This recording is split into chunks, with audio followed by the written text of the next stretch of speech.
dibolehkan. Perkara tersebut dibolehkanlah supaya dapat manfaat untuk orang lain. Maka itu tak apa. Tapi kalau sekadar dia pergi tanya seorang-seorang, dia pergi tanya seorang ustaz, benda yang dia dah tahu. Jadi kadang-kadang boleh timbul apa? Kalaulah dia tanya kepada satu orang ustaz, yang ustaz tu jawab berlawanan dengan apa yang dia tahu. Dia akan jadi yang ketiga. Dia akan apa? Dia akan jadi berbahas. Dia akan jadi berbahas. Maka bertanya untuk berbalah. Kalau berbahas atas perkara yang telah pun dimuktamadkan oleh para ulama, makanya itu tidak membuahkan hasil. Dia akan apa? Berterusan dalam keadaan berbalah. Dia tak akan dapat jawapan yang betul. Tetapi kalau berbahas untuk mengeluarkan sesuatu fatwa, maka itu penting. Itu satu perkara yang dibolehkan. Tapi kalau berbahas, yang mana perbahasan tadi tidak berkesudahan. Yang ni nak kata dia betul, yang ni nak kata dia betul. Yang tu tidak dibolehkan. Maknanya dia akan jadi pecah belah lah. Sebab tu itu tidaklah termasuk dalam pertanyaan yang dipuji.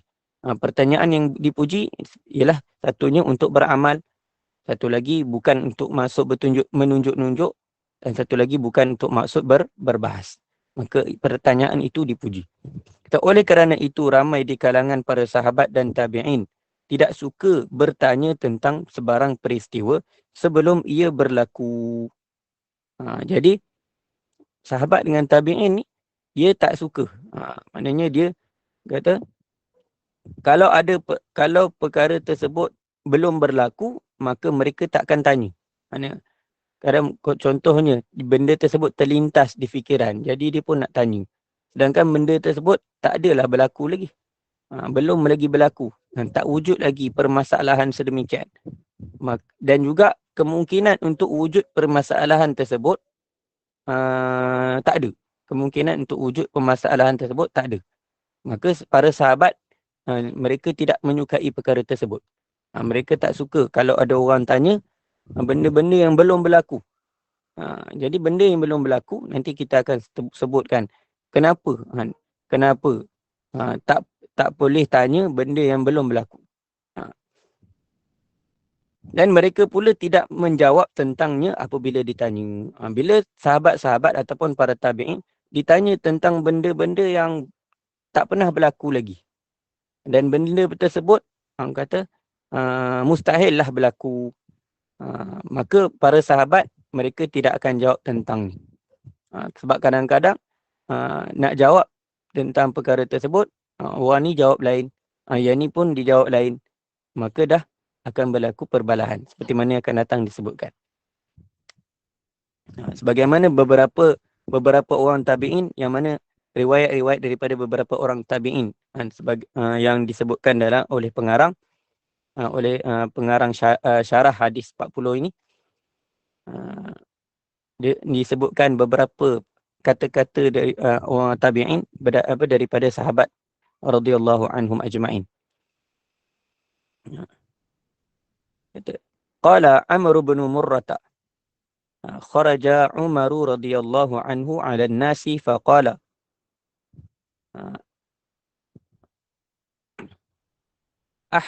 ahruju 'alaikum an tas'aluna amma lam yakun fa inna lana fima kana syughlan.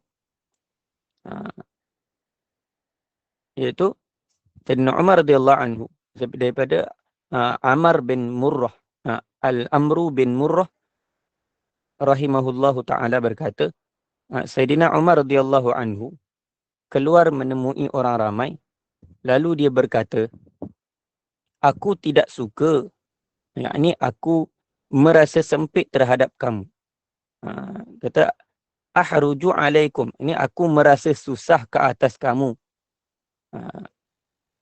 Antas aluna amma lam yakun, bahawa kamu bertanya kepada kami akan sesuatu yang mengenai sesuatu yang belum berlaku ataupun tak pernah berlaku. Maka sahabat dia dapat jawapan daripada Nabi SAW. Jadi sahabat juga dia akan buat keputusan berdasarkan apa yang telah berlaku. Jadi benda yang belum berlaku, dia akan rasa benda tu susah lah. Benda tu susah nak cari jawapannya. Jadi sebab apa tak ada contoh perlakuan tersebut. Maknanya tak ada orang yang buat benda tersebut. Jadi macam mana nak datangkan sesuatu hukum? Tak pernah lagi ada hukum tersebut. Jadi macam mana nak datangkan hukum? Jadi sesuatu yang belum pernah berlaku, maka Sayyidina Umar radhiyallahu anhu dia tak suka. Dia tak suka akan pertanyaan tersebut. Kata, fa inna lana, maka sesungguhnya bagi kita, maka sepatutnya kita ni, sepatutnya kalau nak tanyalah sesuatu untuk beramal. Fa inna lana fi makana syughlan. Maka kalau nak tanya sesuatu yang mana ada faedah untuk kita beramal. Mana bila pertanyaan tersebut, benda yang kita tanya tadi atas dasar untuk kita amalkan perkara tersebut, maka tanyalah perkara tersebut. Ni kata Sayyidina Umar radhiyallahu anhu. Daripada Ibnu Umar radhiyallahu anhuma katanya, an Ibnu Umar radhiyallahu anhuma qala la tas'alu amma lam yakun fa inni sami'tu Umar radhiyallahu anhu la'ana as-sa'ila amma lam yakun. Abdullah bin Umar radhiyallahu anhuma berkata, janganlah kamu bertanya tentang perkara yang belum berlaku, yang belum pernah berlaku. Janganlah kamu tanyakan sesuatu yang tak pernah berlaku. Kerana apa? Sesungguhnya aku telah mendengar Umar radhiyallahu anhu, iaitu ayahnya, melaknat orang yang bertanya tentang sesuatu yang tidak berlaku. Maksudnya tidak sukalah. Melaknat ni maksud dia, melaknat ni sebagaimana hadis yang kita baca sebelum ini, tentang apa, ataupun kata-kata Sayyidina Umar radhiyallahu anhu yang kita baca sebelum ini, mengenai Sayyidina Umar radhiyallahu anhu bila tanya benda tersebut, bila tanya benda yang tak pernah berlaku, Sayyidina Umar radhiyallahu anhu akan marah. Itu maksud laknat. Akan marah tentang perkara tersebut. Dan kata lagi, seperti mana sahabat yang bernama kana Zaid bin Thabit radhiyallahu anhu idza su'ila an syai'in yaqulu kana hadha fa in qalu la fa in qalu la qala da'uhu hatta yakun. Zaid bin Thabit radhiyallahu anhu berkata, apabila ditanya tentang sesuatu, bila ada orang tanya kepada beliau tentang sesuatu perkara, maka beliau akan tanya. Dia akan tanya balik, apakah ini telah berlaku? Benda yang kau tanya ni betul-betul ke berlaku? Dah pernah berlaku ke? Maka sekiranya orang yang bertanya itu mengatakan tidak, sekiranya mereka, ini orang yang tanya itu kata tak pernah lagi berlaku, maka beliau akan berkata, kamu tinggalkan, da'uhu, biarkan, tak payah hirau tentang masalah tersebut sehingga ia berlaku. Ini kalau masalah tu tak pernah lagi berlaku, biarkan dulu. Tak payahlah tanya dulu. Sebab apa kalau tanya pun tak dapat nak amalkan lagi. Sebab benda tu tak berlaku. Benda tu tak berlaku. Jadi, biarkan dahulu, kamu tinggalkan sehingga ia berlaku. Ini kata Sayyidina Zaid bin Thabit radhiyallahu anhu. Mana Zaid bin Thabit ni? Zaid bin Thabit ni satu orang yang alim lah. Satu orang yang alim di kalangan sahabat. Yang mana kalaulah dalam ilmu faraid, beliau lah orang yang dijadikan rujukan oleh para ulama, oleh para tabi'in dan tabi'in. Ini Zaid bin Sabit. Ada orang yang paling alim lah. Antara orang yang alim di kalangan sahabat.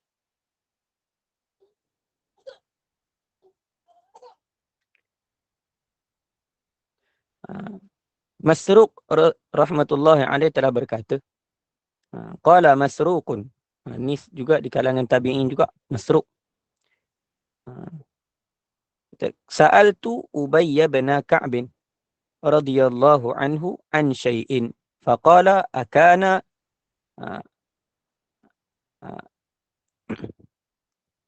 akana ba'd. Faqultu la.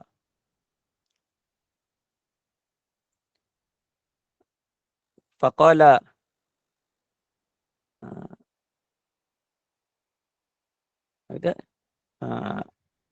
ajamna, yakni arihna. Ajimna maksudnya apa? Arihna. Ya hatta yakuna fa idza kana ijtahadna fa idza kana ijtahadna laka ra'yana. Aku bertanya Sayyidina Ubay bin Ka'ab radhiyallahu anhu tentang sesuatu. Maka dia bertanya. Bila ditanya juga sahabat yang lain iaitu Ubay bin Ka'ab radhiyallahu anhu, maka kalau ada orang tanya pada dia, maka dia akan tanya juga, apakah ini telah berlaku? Dah pernah berlaku ke belum? Maka aku menjawab, Masruq ni rahmatullah alaih tanya pada Ubay bin Ka'ab akan satu perkara. Maka dia kata, bila tanya dah berlaku ke belum? Maka aku ini Sayyidina Hadrat Masruq rahmatullah alaih kata, aku menjawab tidak. Ini benda tu yang aku tanya ni belum lagi berlaku. Belum lagi berlaku. Lalu dia berkata, beliau ini Ubay bin Ka'ab radhiyallahu anhu kata, janganlah susahkan aku. Jangan susahkan aku. Yang ni biarkan aku rehat dahulu daripada menjawab soalan itu. Biarlah aku rehat. Arihna. Ini biar aku rehat dulu daripada jawab soalan tu. Maknanya biarkan aku, maknanya janganlah paksa aku untuk jawab soalan tu. Sebab benda tu tak berlaku lagi. Jadi janganlah susahkan aku. Maknanya jangan pening-peningan kepala untuk supaya aku jawab soalan tersebut. Sehinggalah ia berlaku. Kita hatta yakun. Sehingga perkara tersebut berlaku. Kata apabila ia telah berlaku, aku akan bersungguh-sungguh berijtihad memberikan pendapat aku untukmu. Dia kata, maknanya kalau benda tu dah berlaku, barulah aku akan bagi tenaga fikiran aku, bagi usahakan ijtihad bersungguh-sungguh untuk mengetahui perkara tersebut dan menjawab soalan tersebut. Sebab apa? Kadang-kadang benda tu tak berlaku. Jadi macam mana kita nak selidik? Kita nak tahu yang ni berlaku sebab apa? Apa ilah dia, apa semua. Jadi barulah kita dapat keluarkan hukum. Tapi kalau benda tu tak berlaku, jadi macam mana kita nak tengok keadaan tersebut? Macam mana kita nak tahu ahwal ataupun kata mesti tahu dia punya report dia. Mesti tahu sebab dia, apa musabab dia, apa dia punya implikasi daripada sesuatu perkara. Jadi bila tahu perkara-perkara tersebut, barulah boleh dibuat kesimpulan, barulah boleh dikeluarkan hukum. Jadi kalau benda tu tak berlaku, macam mana kita nak tahu?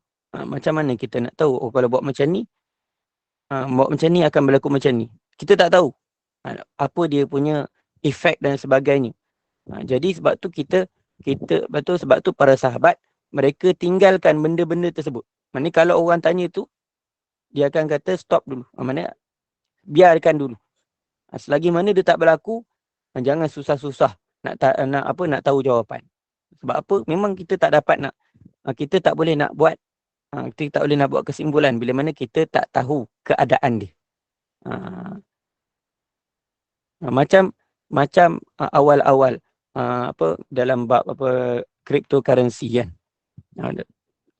Jadi memang orang bila benda tu dah berlaku, dah banyak orang menceburinya apa semua, barulah orang nampak dia punya selok belok, pertukaran dan sebagainya, nampak dia punya kesan dan sebagainya, barulah ulama buat mengumpulkan apa dalil-dalil dan sebagainya, diistimbatkan hukum semuanya, barulah keluar je fatwa.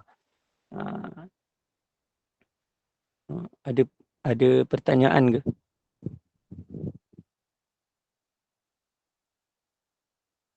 Assalamualaikum Ustaz. Minta maaf. Salam. Saya nak buat Ah, pertanyaan. Mungkin secara umum lah. Okey. Setelah ah, satu perkara yang kita tidak mengetahui keadaan dan situasi keadaan sebenar. Okey. Apa yang berlaku sesuatu perkara tu. Boleh ke kita war-warkan pada orang ramai atau sebarkan? Kebanyakanlah yang berlaku pada zaman inilah. Kan? Kita lihat banyak kebenaran, banyak kemungkaran, maksudnya perkara-perkara tu tak dapat dilihat dengan begitu jelas. Perkara-perkara tu tak jelas. Tapi orang ataupun digelarkan netizen ni suka menghentam. Kan? Suka memfitnah. Rupa-rupanya ceritanya berlainan, hakikat realiti berlainan. So saya harap Ustaz boleh bagi komen dan pandangan, pendapat serta teguran. Jika boleh lah. Terima kasih Ustaz. Assalamualaikum. salam. Okey.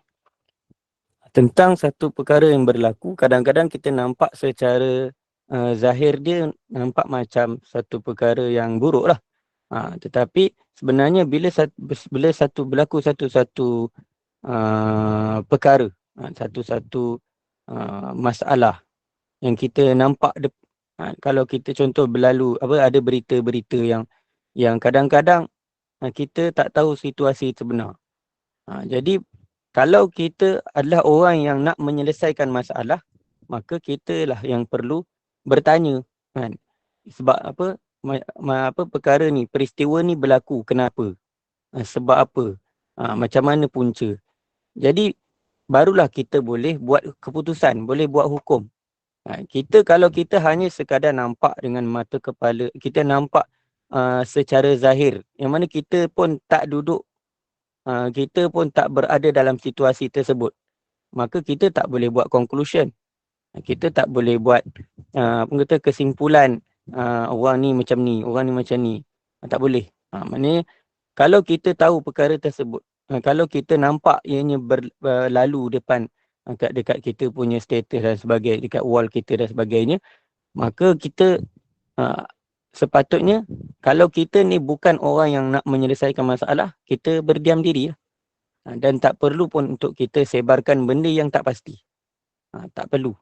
Melainkan benda tersebut, kita pergi rujuk pada orang tersebut, kita tanya dia tentang masalah perkara tersebut, macam mana mulanya, macam mana boleh jadi macam tu, adakah benar apa yang diberitahu. Barulah kita boleh maknanya baru kita akan buat satu keputusan yang betul. Tapi kalaulah kita hanya sekadar dengar saja, kita lihat saja lalu dekat kita punya wall ataupun dekat page, dekat kita punya muka depan tu. Jadi kita sekadar kita tak tahu macam tu, kita tak boleh hentam ataupun tak boleh kecam secara terus. Selagi mana kita tak tahu, kita berdiam diri, itu adalah lebih baik. Okey Ustaz, terima kasih. Wallahu a'lam. Sama-sama. Okey.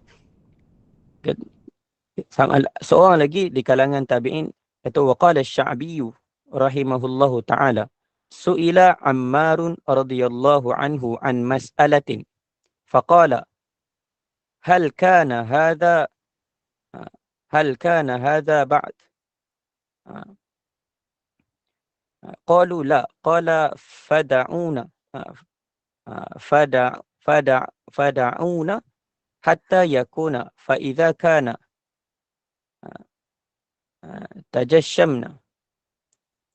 tajashamnahu lakum, ay kallafna. Jadi kallafna anfusana ma'rifatahu wal jawabu anhu. Imam Sya'bi rahmatullahi alaihi kata, Sayyidina Umar radhiyallahu anhu ditanya tentang satu masalah. Maka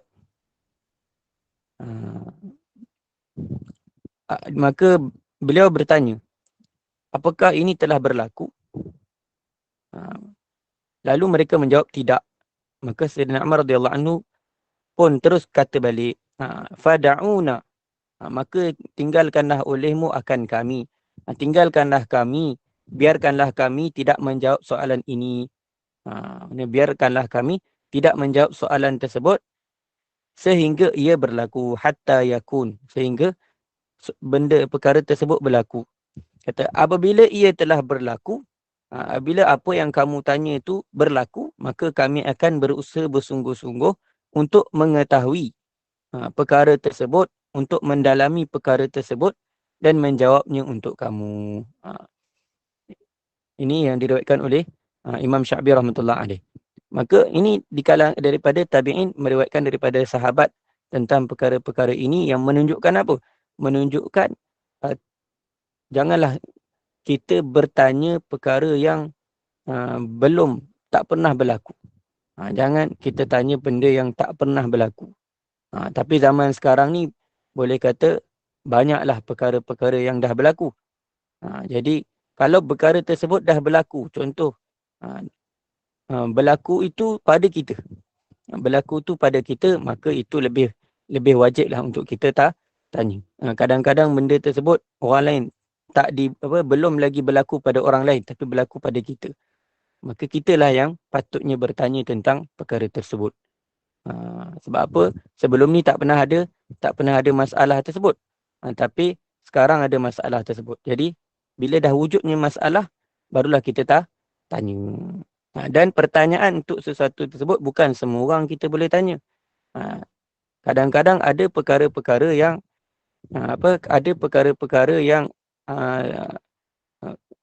umumnya pada zaman kita ni,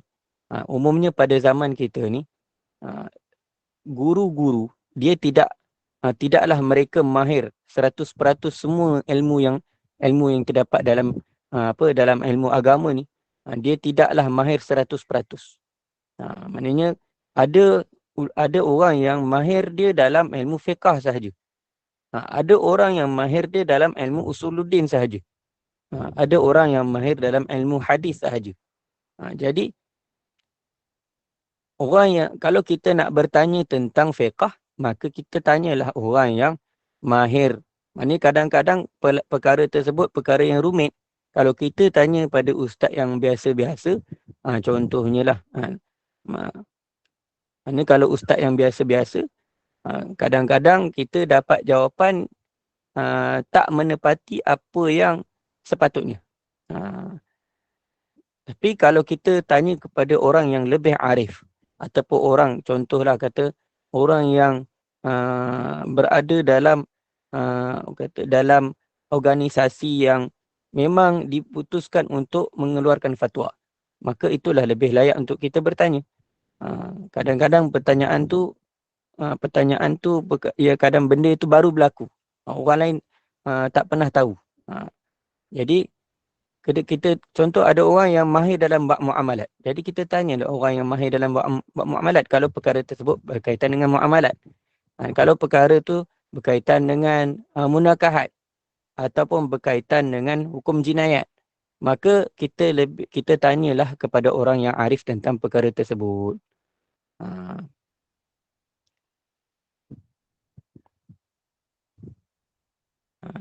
Dan demikianlah juga diriwayatkan daripada para tabi'in. Mana banyak tabi'in yang meriwayatkan sedemikian.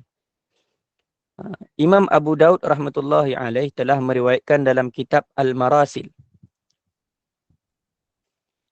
Yang mana Imam Abu Daud ni dia ada satu kitab. Dia ada kitab Sunan Abi Daud.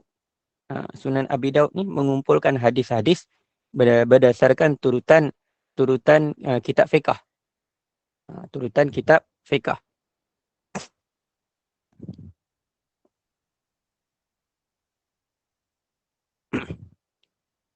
Dan satu lagi ialah kitab-kitab yang mana dalamnya ada hadis-hadis mursal. Maka Imam Abu Daud dikumpulkan hadis-hadis mursal dalam satu kitab yang dipanggil kitab Al-Marasil. Dalam kitab Al-Marasil, Imam Abu Daud meriwayatkan mengenai perkara ini.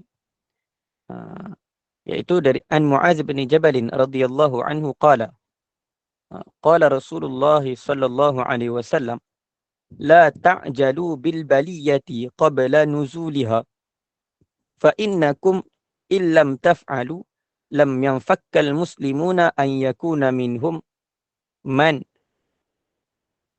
idza qala suddida wuffiqa wa innakum in ajaltum ataupun dalam riwayat lain in adaltum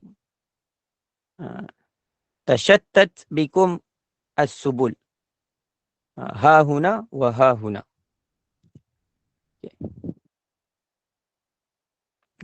La ta'jalu bil baliyah. Daripada Mu'az bin Jabal radhiyallahu anhu, Rasulullah sallallahu alaihi wasallam bersabda, la ta'jalu bil baliyah. Janganlah kamu tergesa-gesa bertanya tentang sesuatu masalah sebelum ia berlaku. Qabla nuzuliha. Maksudnya baliyah itu satu-satu perkara ataupun bala satu-satu masalah. Maksudnya janganlah kamu tergesa-gesa bertanya tentang sesuatu masalah qabla nuzuliha, sebelum ia berlaku.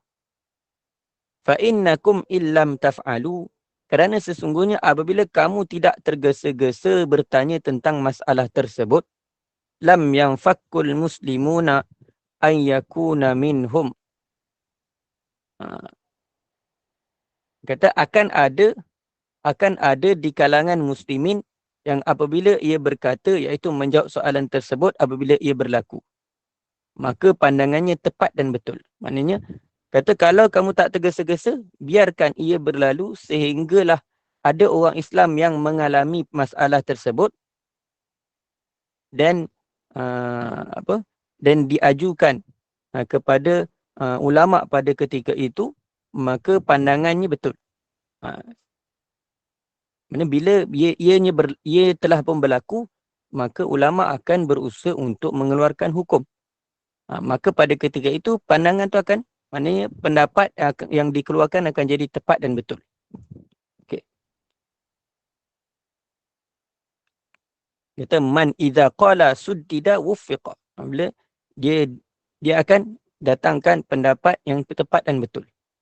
Kata wa innakum in ajaltum, tapi akan tetapi sekiranya kamu tergesa-gesa bertanya, maknanya benda tu belum berlaku lagi, kamu dah tanya dan kamu nakkan jawapannya, tashattat bikumus subul, maka kamu akan berpecah belah. Yang ini disebabkan apa? Disebabkan tidak sepakat dalam menangani perkara tersebut. Bila perkara tersebut belum lagi terzahir, bila perkara tersebut belum lagi berlaku. Jadi kalau ditanya tentang soalan tersebut, maka dan dijawab soalan tersebut, kemudian ada ulama lain yang mengatakan lain, ada ustaz lain yang kata macam ni, jawapan dia macam ni, dia akan jawapan tadi akan berlaku percanggahan antara satu sama lain, maka dia akan berlaku perbalahan yang besar. Sedangkan perkara tersebut tak berlaku lagi, maka dia akan menyebabkan berpecah belah lah. Yang ni kata macam ni, yang ni kata macam ni, yang ni kata macam ni. Tapi benda tu tak berlaku lagi. Macam mana orang nak, dari segi nak pengamalan pun tak dapat, dan berlaku pecah belah tanpa ada apa-apa solution, tanpa apa-apa penyelesaian. Oleh kerana tu, kalau satu benda tu tak berlaku lagi, maka janganlah kita pandai-pandai tanya, kalau macam ni jadi kalau orang ni buat macam ni, macam ni. Jadi orang yang ditanya pun kadang-kadang tak nampak gambaran. Tak nampak gambaran apa yang ditanya. Jadi macam mana dia nak selesaikan masalah? Oleh kerana itu, janganlah kita tanya benda-benda yang belum, tak pernah lagi berlaku. Hanya dia sebagai masalah andaian. Andaian yang mana? Andaian yang tidak mungkin boleh berlaku. Andaian yang mana? Yang tidak mungkin boleh berlaku. Maka tak perlu kita tanya. Dan orang awam macam kita ni pun tak wajib untuk kita tahu benda-benda yang dalam-dalam. Mana orang awam ni, kita kena tahu yang sepatutnya ialah pada perkara-perkara yang kita amalkan seharian. Mana dalam bab ibadat, dalam bab muamalat, munakahat. Benda tu ada benda-benda yang bila kata dia kena pada kehidupan kita, maka benda itulah yang kita patut tahu. Yang kita wajib untuk tahu. Yang selebihnya itu kita tak ditekankan, tak diwajibkan untuk mengetahuinya. Okey. Wal aslu fi hadha kullihi an yuqsada bidzalika wajhullah azza wa jal. Kata asal, kata ini kerana bermaksud mencari keredaan Allah Ta'ala, dan asal pada perkara ini ialah asal, kat sini mungkin dalam terjemahan kitab ini dia ada tinggal sedikit daripada terjemahan. Jadi dalam ikut asalnya dalam bahasa Arab, wal aslu fi hadha. Betul? Asas dalam perkara ini iaitu dalam bab tidak boleh bertanya pada perkara yang belum berlaku, ataupun bertanya itu hanya dibolehkan apabila ianya berlaku. Maksud pertanyaan, maksud yang dimaksudkan daripada pertanyaan, dan juga kat sini orang yang memberi pendapat itu bermaksud mencari keredaan Allah Ta'ala. Kata an yuqsada bidzalika wajhullah. Mana kalau sesuatu jawapan itu ditanya, satu soalan itu ditanya untuk satu jawapan, asasnya untuk mendapat redha Allah Ta'ala. Bila diamalkan dapat redha Allah. Itu asas daripada menjawab sesuatu pertanyaan. Untuk dapat redha Allah Ta'ala. Dan juga untuk taqarrub ilaihi bima'rifati ma unzila ala rasuli. Untuk mendekatkan diri kepada Allah Ta'ala dengan mengetahui apa yang diturunkan ke atas Rasul. Apa yang disampaikan kepada Rasul sallallahu alaihi wasallam. Asas dia ialah satu, untuk dapat redha Allah. Satu, bila nak beramal, pengamalan atas satu-satu perkara adalah untuk dapat mendekatkan diri kepada Allah Ta'ala. Dan juga dan mengikuti jalannya serta beramal dengan semua itu. Dan juga di samping itu, di samping menyuruh manusia kepadanya. Bila kita dah dapat sesuatu jawapan daripada sesuatu permasalahan, asasnya ialah satu, nak dapat redha Allah. Yang keduanya, untuk dapat berdekatkan diri dengan Allah Ta'ala dan dekatkan diri dengan perkara-perkara yang disampaikan oleh Allah Ta'ala melalui Rasul. Dan juga asas daripada sesuatu jawapan yang ditanya ialah untuk kita mengikuti cara Nabi SAW, dan juga untuk kita beramal dengan apa yang diperintahkan oleh Allah menerusi cara Nabi SAW. Dan di samping itu, bila kita tahu perkara yang betul, kita kena sampaikan kepada manusia. Kita kena sampaikan kepada orang lain. Dan mana kita perlu menyeru manusia kepada perkara tersebut. Maka barang siapa yang begitu sifatnya, wa man kana kadzalika, orang yang begitu, sesiapa yang begitu sifatnya, yakni dia tanya untuk dapat jawapan, seperti mana yang telah disebutkan, sifat dia untuk dapat redha Allah, dekatkan diri kepada Allah Ta'ala, dan seterusnya yang lain. Maka orang yang begitu sifatnya, maka Allah Ta'ala akan membantu dan membetulkan. Allah Ta'ala akan bantu, memberi taufik kepadanya, dan juga Allah Ta'ala akan membetulkannya. Ini Allah Ta'ala akan meletakkannya pada jalan yang betul. Wa alhamahu rushdahu. Dan Allah Ta'ala akan mengilhamkan petunjuk kepadanya, petunjuknya dan kepadanya. Wa 'allamahu ma lam yakun ya'lam.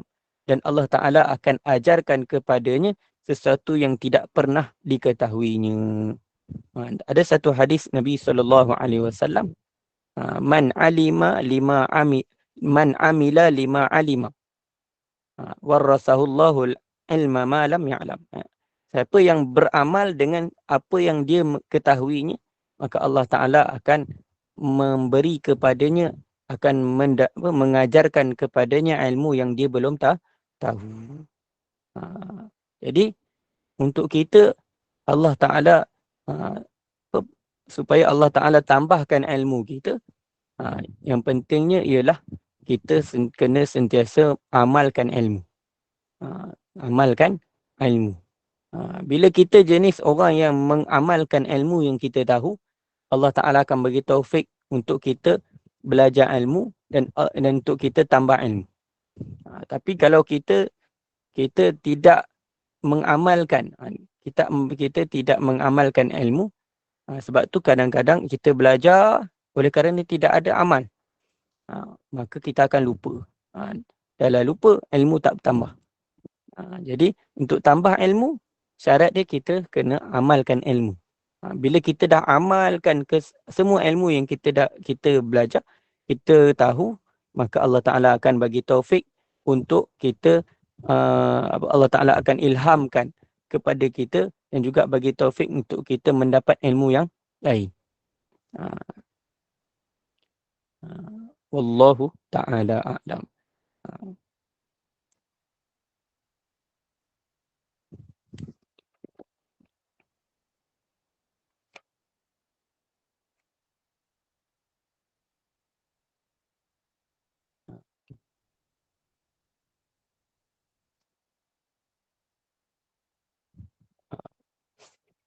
Sekadar itu untuk petang ini.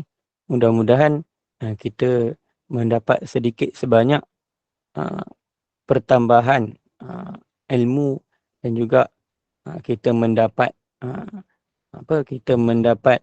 hidayah daripada Allah Subhanahu Wa Taala. Yang ini tentang perkara yang perlu ditanya. Apakah perkara yang terpuji dalam pertanyaan? Wallahu ta'ala alam. Ada soalan? Assalamualaikum Ustaz. Assalamualaikum. Pertanyaan benda perkara belum berlaku tu ibadat macam andaian je lah Ustaz. Ya, andaian. Andaian. Tapi kalau merancang atau perancangan tu adalah berbeza Ustaz. Contohnya, kalau kita nak buat satu majlis kan, kita rasa kalau kita buat dekat tempat ni nanti kalau hujan, kita kena beralih kerja. Maknanya kita ada plan A, plan B. Itu tidak dikira sebagai satu andaian Ustaz. Okey.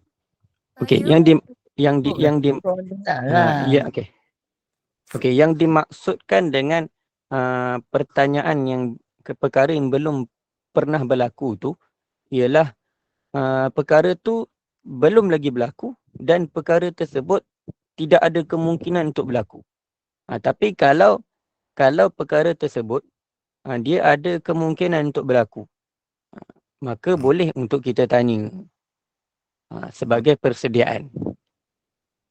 Contoh macam tadi itulah, benda yang mana dia ada, orang kata ada possibility, maknanya ada kemungkinan boleh benda tu berlaku.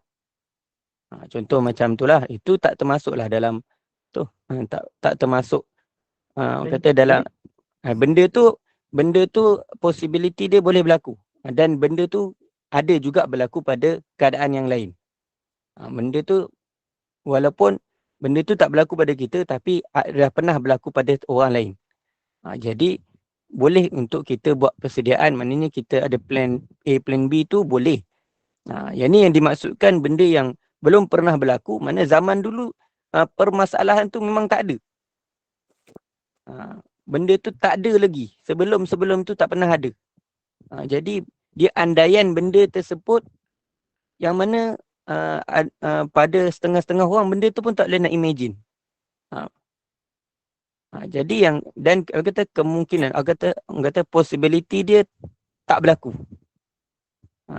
Mungkin akan berlaku puluhan tahun lagi ke, ratusan tahun lagi ke, mungkin boleh berlaku tapi masa tu tak berlaku. Jadi untuk mengamalkan benda tersebut tidak mungkin untuk mengamalkan benda tersebut.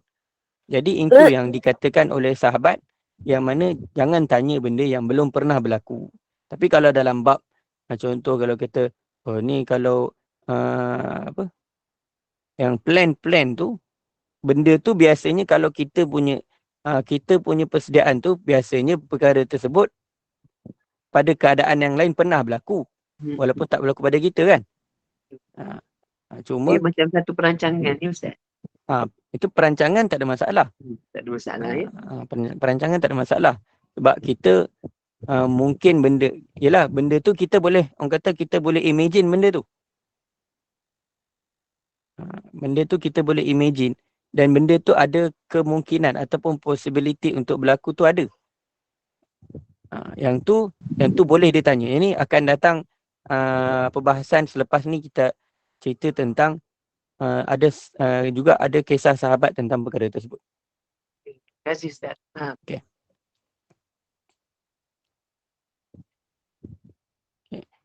Ada lagi tak?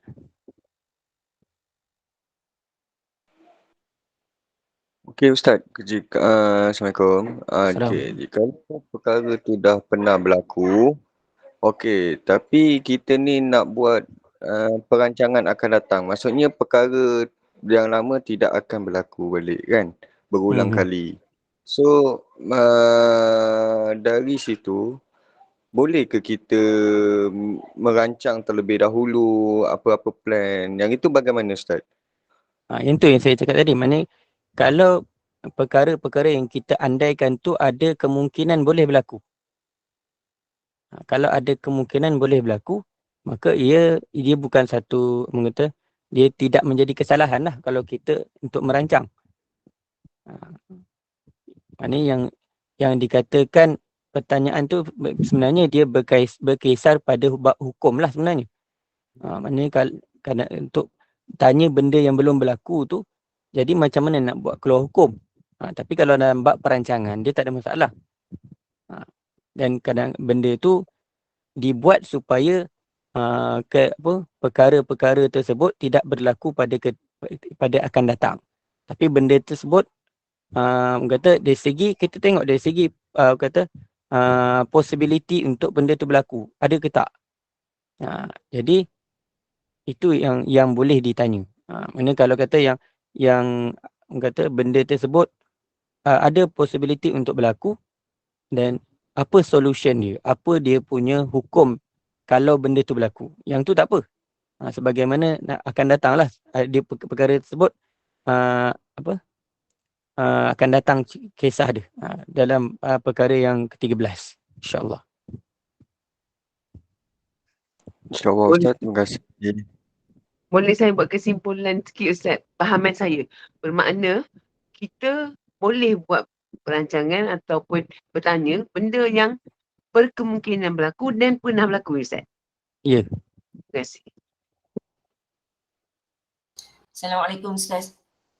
Assalamualaikum. Ustaz, sikit saya terpanggil untuk minta Ustaz bagi sikit nasihat lah pada saya sebagai ibu, dan juga saya pernah duduk di kerusi sebagai seorang guru di tadika, berdepan dengan ibu bapa yang mendepani anak-anak yang banyak bertanya di usia 5, 6, 7 tahun ni kan. Tapi cara respon pada anak-anak ni, saya sebagai seorang guru, saya cuba observe jawapan tu tak menepati apa yang sepatutnya disampaikan pada anak-anak tu. So nasihat Ustaz sikit tentang ni, sebagai ibu bapa juga saya nak ilmu ni insyaAllah. Terima kasih Ustaz. Allahumma salli ala Sayyidina Muhammad. Okay. Kalau kita berhadapan dengan anak-anak kita, yang mana kita ni banyak pertanyaan. Anak kita ni banyak pertanyaan sebenarnya. Jadi, kalau kita nak jawab, kadang-kadang anak kita tak sampai tahap untuk faham jawapan yang orang dewasa faham. Jadi, kita maknanya kita boleh untuk jawab kadar yang mana mereka boleh faham. Maknanya cuma yelah, anak-anak ni kalau dia tanya, kita kena usahalah untuk jawab. Jangan kita biarkan tanpa jawapan. Jadi bila nak jawab tu pun perlu kepada ilmu. Jadi nasihat saya, setiap ibu bapa ni perlulah, yang penting ibu bapa ni dia kena tahu dulu, barulah dia boleh jawab. Kalau ibu bapa ni dia tak tahu, macam mana dia nak jawab? Jadi dari sudut memberikan jawapan, kepada kanak-kanak ni, maka kita perlu banyak mendatangkan perumpamaan. Sebab apa? Yalah, banyak sahabat-sahabat pun. Maknanya mereka ni Nabi SAW banyak. Dan Allah Ta'ala pun datangkan dalam Quran banyak tentang perumpamaan-perumpamaan. Jadi kalau kita dengan budak perkara yang kanak-kanak ni, kita kena datangkan perumpamaan dengan benda-benda yang mereka faham. Benda-benda yang mereka faham. Jadi kalau macam kita juga, ada setengah orang dia akan faham secara audio sahaja. Tapi ada setengah orang dia akan faham dari sudut visual. Jadi tengok anak kita ni faham. Kalau cakap macam ni dia boleh faham tak jawapan macam ni? Maksudnya kalau dia faham, okey. Tapi kalau dia tak boleh faham dengan cara kita jawab sekadar dia dengar sahaja, maka kanak-kanak ni dia perlu dijawab dengan secara visual. Maknanya kita kena tunjuklah macam mana. Cuma kalau dalam bab orang kata apa? Dalam bab pertanyaan tentang perkara-perkara yang menyentuh kepada isu ketuhanan, maka yang tu sepatutnya kita kena belajar dululah. Kita kena belajar. Sepatutnya kita kena tahulah sebelum kita mendepani anak-anak. Kan sebab anak-anak ni kadang-kadang dia tanya dia luar daripada kata anggapan kita. Kadang kita tak sangka dia boleh tanya macam tu. Baik, Alhamdulillah. Terima kasih banyak, Ustaz. Okay.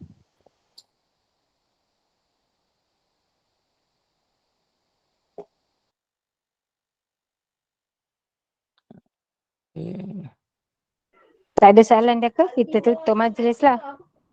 Ustaz. Boleh, insyaAllah. Baik. Alhamdulillah. Jazakumullah khairan katsira, Ustaz. Mudah-mudahan apa yang Ustaz kongsikan hari ini bermanfaat, mudah-mudahan barokah, mudah-mudahan Allah kurniakan limpah rahmat kepada kita. Terima kasih kepada tim Gemenur Iman, sahabat-sahabat pencinta ilmu yang mengimarahkan kuliah kita hari ini. Izinkan saya buat sedikit hebahan untuk kuliah malam ni, Ustaz. Pada pukul 8 malam, kuliah maghrib bersama Al-Fadhil Ustaz Yang Amat Arif Dato' Abbas bin Nordin dengan pengajian Tauhid. 9.15 malam, kuliah Isyak bersama Al-Fadhil Ustaz Meja Muhammad Naim bin Haji Ahmad Al-Hafiz dengan Bahaya Sihir bahagian 3. Dengan ini saya mewakili Gemenur Iman. Mohon maaf sekiranya ada sebarang kekurangan dan kesilapan. Yang baik itu datang daripada Allah, yang tidak baik dan kelemahan itu datang daripada kami sendiri. Kita tangguh kuliah kita. Sebagai penutup majlis, mohon sekali lagi Al-Fadhil Ustaz untuk membacakan tasbih al-farah dan surat as. Saya sudahi dengan wabillahi taufiq wa hidayah. Wassalamualaikum warahmatullahi wabarakatuh. Subhanakallahumma bihamdika asyhadu an la ilaha illa anta astaghfiruka wa atubu ilaik. Bismillahirrahmanirrahim. Wal 'asri innal insana lafi khusr illa alladhina amanu wa 'amilus shalihat wa tawasaw bil haqqi wa tawasaw bis sabr. Assalamualaikum warahmatullahi wabarakatuh. Waalaikumsalam warahmatullahi wabarakatuh. Waalaikumsalam warahmatullahi wabarakatuh. Terima kasih, Ustaz. Terima kasih Ustaz. Terima kasih semua. Assalamualaikum. Assalamualaikum. Terima kasih, Ustaz.